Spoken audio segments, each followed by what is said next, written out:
우리 머리 빗을 만드는 빗공장 사장님이 직원들에게 절에 가서 스님들에게 빗을 팔아올 것을 지시했습니다.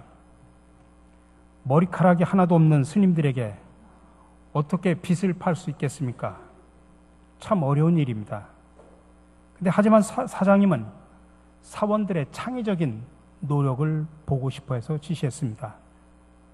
첫 번째 직원이 갔다 와서 말합니다. 빗을 하나도 못 팔고 빈손으로 왔습니다. 이유는 절에 있는 스님들은 모두가 빡빡머리라 빗을 필요로 하지 않았습니다. 두 번째 직원은 10자루를 팔고 왔습니다. 스님들이 비록 빡빡머리긴 하지만 수시로 이 빗을 가지고 머리를 눌러주면 혈액순환이 잘 돼서 장수할 수 있다고 설득시켜가지고 10자루를 팔았다고 합니다. 세 번째 직원은 100자루나 팔고 왔습니다. 주지 스님을 찾아가가지고 참배객들의 불편한 점을 지적했습니다. 절에서 향을 태우다 보면 머리에 향에 재가 묻게 되는데 이때 절에서 빗을 준비해가지고 참배객들의 머리 화장을 도와주면 고맙게 생각을 해서 더 자주 절에 발길을 찾을 것이라고 해서 100개나 팔았다고 합니다. 네 번째 직원은 대량 주문을 받아가지고 돌아왔습니다. 그는 참배객들에게 빗을 기념품으로 증정하되 빗의 한 면에는 불교의 상징인 연꽃을 새겨놓고 또 다른 한 면에는 길선빗이라고 새겨놓으면 절의 이미지가 크게 올라갈 것이라고 설득을 해가지고 기념품으로 대량 주문을 받아가지고 왔답니다. 똑같은 제품이지만 어떤 사람에게 빗이 들려있는가에 따라서 매출 상황이 판이하게 달랐죠. 누가 사장님의 칭찬을 받았을까요? 오늘 본문은 예수님께서 백부장의 종의 병을 고쳐주신 아주 어찌 보면 단순한 이야기입니다. 근데 우리가 이 사건에 대해서 큰 관심을 갖는 것은 9절에서 예수님이 하신 말 때문입니다. 내가 너희에게 이르노니 이스라엘 중에서도 이만한 믿음은 만나보지 못하였노라. 세상에 칭찬 가운데도 이런 극찬이 어디 있습니까? 지금까지 내가 수많은 이스라엘 백성들을 봤지만은 이만한 믿음을 내가 본 적이 없다. 그렇다면 도대체 백부장이 어떤 모습을 가졌기에 주님으로부터 그렇게 엄청난 칭찬을 받았을까요? 오늘 본문을 통해서 함께 살펴보면서 저와 여러분들도 주님으로부터 칭찬받는 믿음을 가지고 살기를 간절히 바랍니다. 첫 번째로 사람을 감동시키는 백부장의 믿음이 주님으로부터 칭찬을 받았습니다. 누가가 기록한 두 개의 책이 있습니다. 하나는 누가복음이고 하나는 사도행전입니다. 거기에 유명한 백부장의 이야기가 각각 등장을 합니다. 백부장이라고 하는 것은 그의 직업이 군인이라는 것을 의미합니다. 오늘 본문을 좀 이해하기 위해서는 당시의 로마 군대 구조를 조금 우리가 이해할 필요가 있습니다. 신약 성경이 기록될 당시 로마 군대 조직의 가장 큰 단위는 군단이었습니다.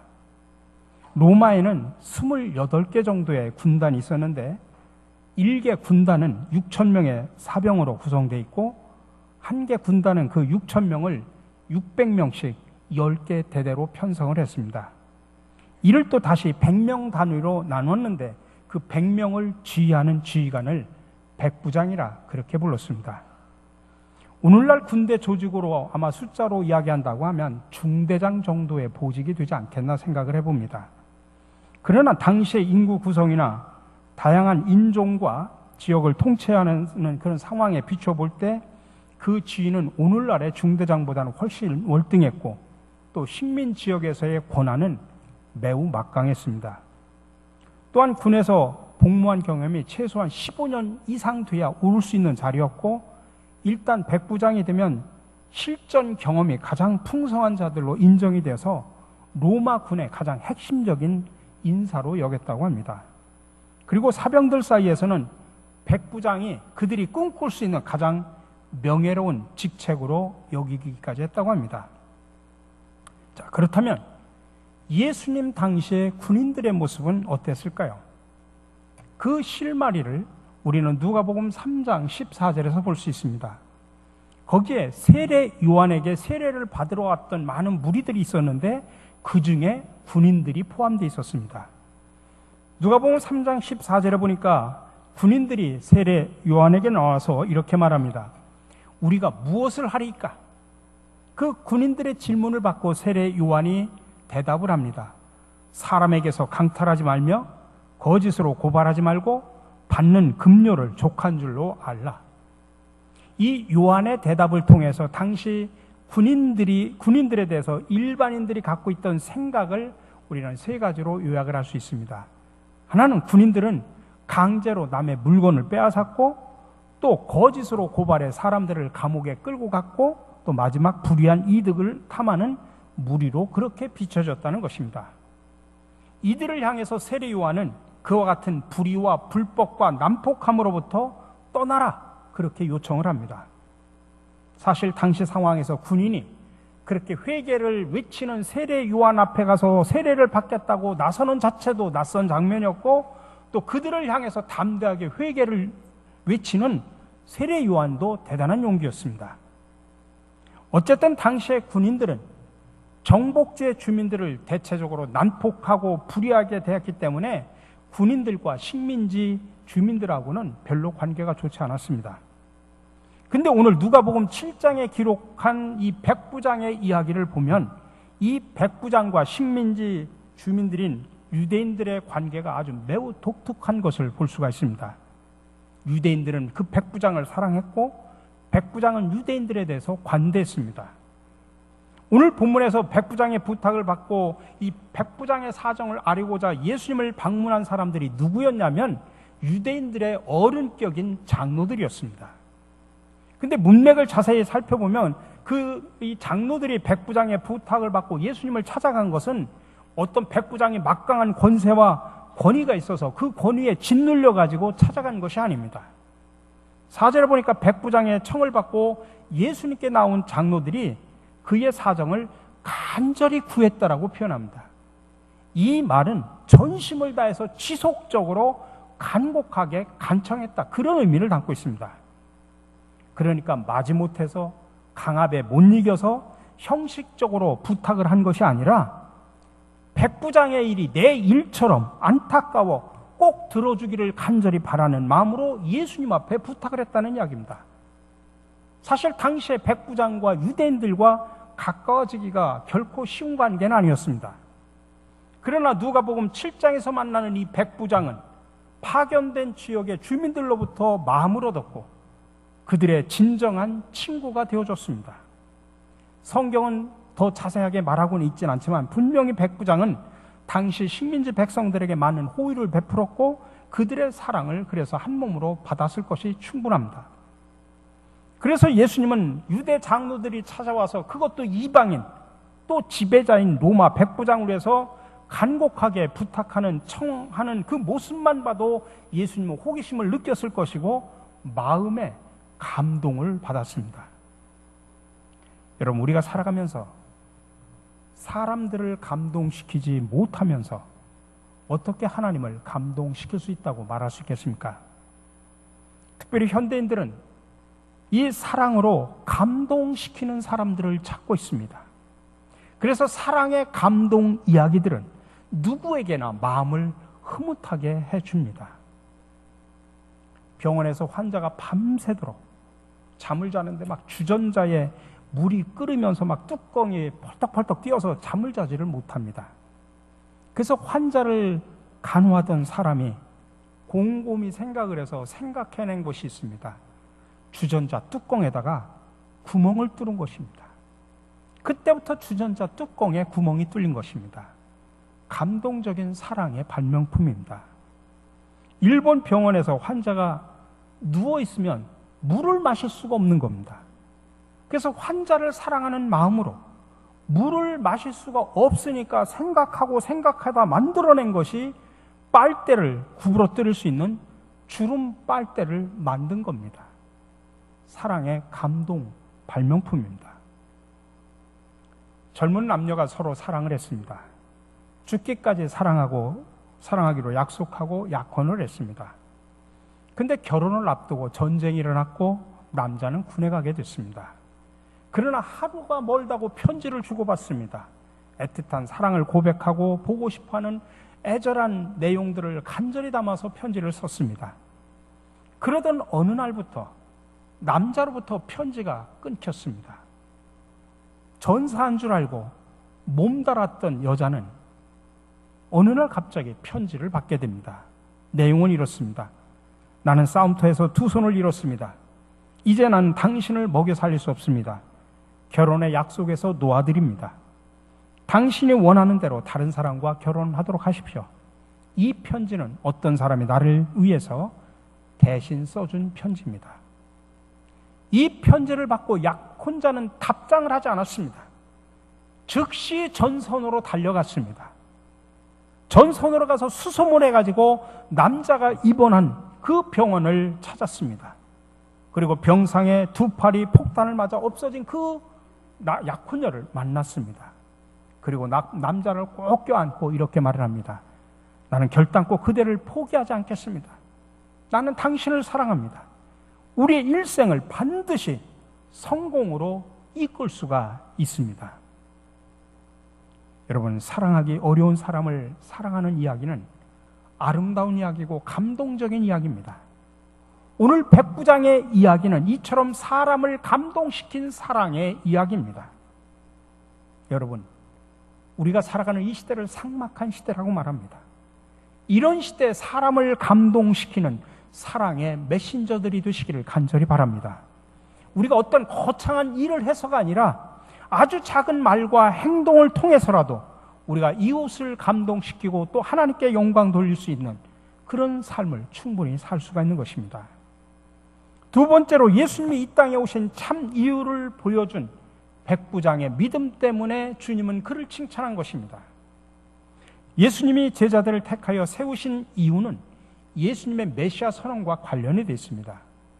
누가복음 4장 18절에 보면 예수님께서 메시아로서 공적 사역을 하면서 이 땅에 오신 이유를 정확하게 이사야 선지자의 글을 인용해서 말합니다.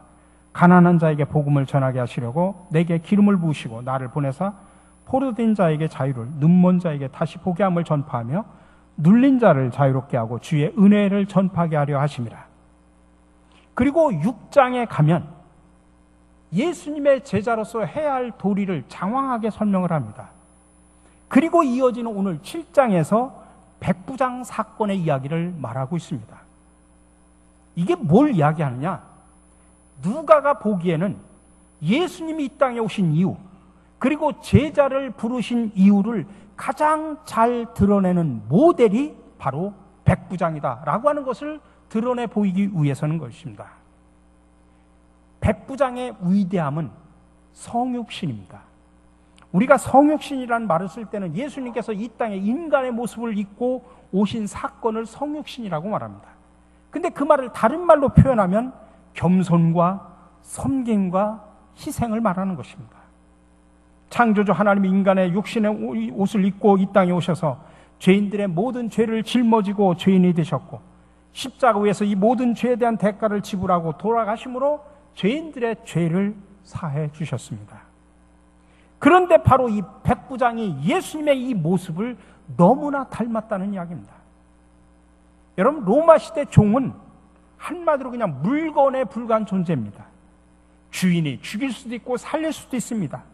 종을 부려먹다가 쓸모가 없어지면 팔아버리거나 폐기 처분하거나 아니면 죽이면 그만이었습니다. 심지어 이런 이야기까지도 있었습니다. 로마 시대에는 농기구가 3가지가 있었다. 언어를 가진 농기구, 소리를 가진 농기구, 또 소리가 없는 농기구. 근데 소리가 없는 농기구는 새스랑이고, 소리를 가진 농기구는 짐승이고, 언어를 가진 농기구가 노예였다라는 이야기입니다. 그러니 당시의 종들이 어떤 존재였고 어떤 취급을 받았는지를 우리가 알 수가 있죠. 그런데 오늘 백부장은 자기 정말 하찮은 물건에 존재하는 그 종이 아프다고 하니까 마음이 아파서 그를 위해서 간절히 기도합니다. 얼마나 사랑했는지 그를 가족처럼 대해줍니다. 당시 로마 군인들은 잔인하고 포악했습니다. 특별히 장교쯤 되면 권세가 있으니까 그 횡포가 아주 심했습니다. 근데 여기 등장하는 백부장은 마치 천사와 같은 사람입니다. 이렇게 백부장의 위대함은 성육신에 있습니다. 권세 있는 자로서 교만함을 버리고 예수님처럼 겸손과 섬김과 희생의 삶을 보여준 겁니다. 여러분, 예수님의 삶은 겸손의 삶이었습니다. 우리는 믿음의 주인 예수님을 닮아야 되는데, 예수님을 닮는다는 말은 예수님처럼 겸손하게 산다는 이야기입니다. 그래서 솔로몬은 이렇게 말합니다. 교만이 오면 욕도 오거니와 겸손한 자에게는 지혜가 있느니라. 오늘 이 백부장의 겸손이 바로 예수님을 감동시켰다는 이야기입니다. 여러분들, 미국의 화폐인 달러에 보면 100달러에 그려진 인물이 벤자민 프랭클린입니다. 어느 날 그가 이웃의 노인댁을 방문했습니다. 방문이 끝난 후에 그 집 주인인 노인이 집 밖으로 나가는 지름길을 가르쳐 줬습니다. 그런데 지름길 중간쯤에 천장보다 낮은 들보가 있었습니다. 노인은 플랭클린이 머리를 부딪힐까봐 주의를 줬습니다. 머리를 숙이세요, 머리를 숙이세요. 그러나 들보를 보지 못한 플랭클린은 도대체 저 노인이 왜 그럴까 그렇게 생각하는 사이에 그만 머리를 꽝 하고 세게 들보에 부딪히고 말았습니다. 그러자 노인이 이렇게 말합니다. 이보게나 젊은이, 자네가 이 세상을 살면서 머리를 자주 숙이면 숙일수록 그만큼 부딪히는 일이 적을 걸세. 프랭클린은 그 후 오랜 시간이 지나도록 그 노인의 말을 절대로 잊지 않았다는 이야기입니다. 오늘 본문에 나오는 백부장은 로마의 군인으로서 개인적으로는 종을 부리는 주인의 위치였습니다. 그런데 그가 종에게 보여준 모습을 성경에서는 어떤 단어를 쓰느냐면은 엔티모스라는 단어를 쓰는데, 이 엔티모스라는 단어는 존귀 여긴다는 뜻입니다. 자기 종을 엔티모스, 존귀 여겼다는 이야기입니다. 짐승 취급하고 물건 취급하는 종을 존귀 여겼다는 이야기입니다. 그리고 5절에 보면 백부장의 부탁을 받고 예수님께 도움을 요청하러 간 그 유대인 장로들이 들려주는 고백에 보면 백부장이 그 유대인들에게 보여준 사랑을 어떤 단어를 가지고 쓰냐면은 아가페라는 단어를 가지고 씁니다. 여러분, 백부장은 조건을 따지지 않고 무언가를 바라지 않고 순수한 마음으로 보상을 바라지 않는 그런 아가파의 사랑을 보여준 것입니다. 그는 인종적인 편견, 종교적인 편견을 뛰어넘어 위대한 예수님의 사랑을 보여주었습니다.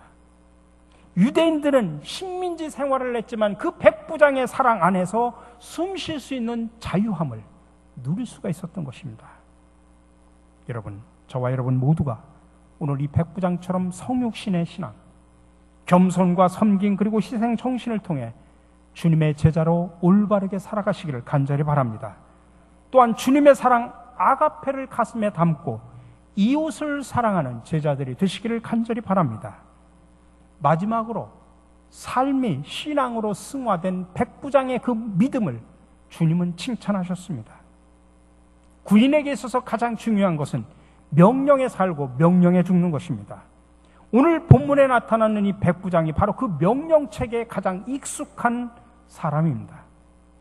근데 놀라운 것은 백부장에게 있어서 소중한 가치가 삶의 내용과 실천으로 드러나고 있습니다. 6절에 백부장으로부터 보냄받은 친구들에게 종의 병을 고쳐달라는 부탁을 들으신 예수님은 기꺼이 그 백부장의 집을 방문합니다. 그러자 친구들을 통해서 예수님이 친히 자신의 집에 오신다는 소식을 들은 백부장은 자기가 군대 예를 들면서 예수님이 어떻게 낫고 천한 자신에게 오실 수 있느냐, 용납할 수 없다고 그렇게 고백합니다. 하인의 병을 위해 예수님께서 자신의 집까지 오시는 것을 스스로 용납할 수 없다는 그 고백을 통해 그의 직업적인 특징이 굴림과 지배 있지 않고 오히려 상대방을 향한 배려, 타인을 이해하려고 하는 관용에 있음을 보게 됩니다. 그래서 그에게 있어서 삶과 직업은 곧 인격을 담아내는 장이자 신앙을 고백하는 통로임을 우리에게 보여줍니다. 사도행전 10장에서 누가는 더 구체적으로 고넬료라고 하는 백부장을 이렇게 소개합니다.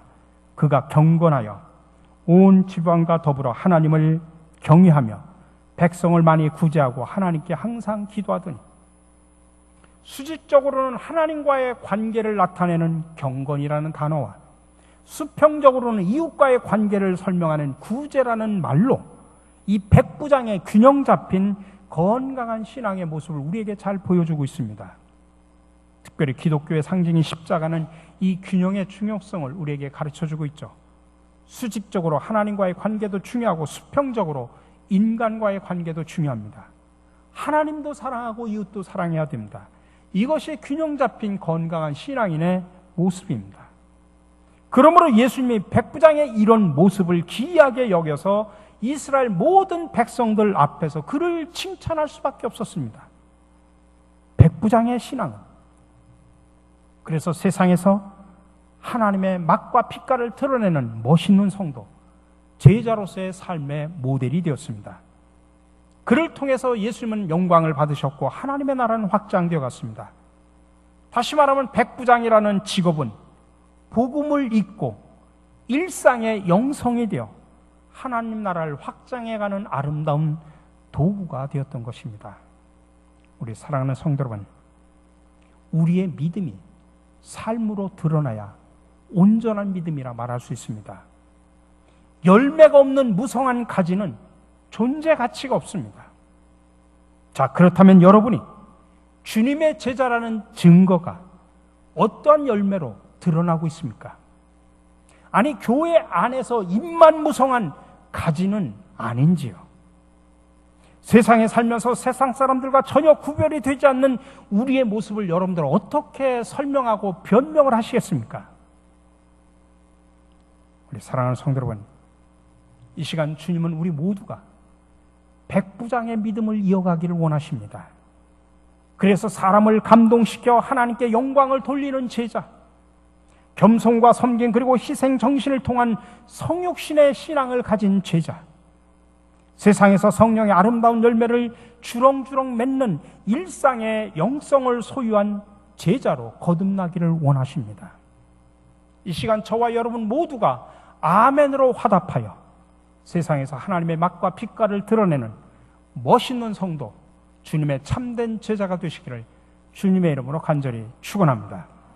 사랑의 주님, 우리는 주님을 믿노라 하면서도 주님의 참된 제자로서 신앙과 인격을 제대로 갖추고 살지 못했음을 솔직히 고백합니다. 이 시간 회개하오니 용서하여 주시옵소서. 이제부터는 참된 주님의 제자로 거듭나 백부장처럼 사람을 감동시키고 겸손과 섬김 그리고 희생 정신을 통해 성령의 아름다운 열매들을 주렁주렁 맺는 성숙한 주님의 제자들이 되게 하여 주시옵소서. 성육신의 모델이 되시어 우리를 섬기신 예수 그리스도의 이름으로 기도드립니다. 아멘.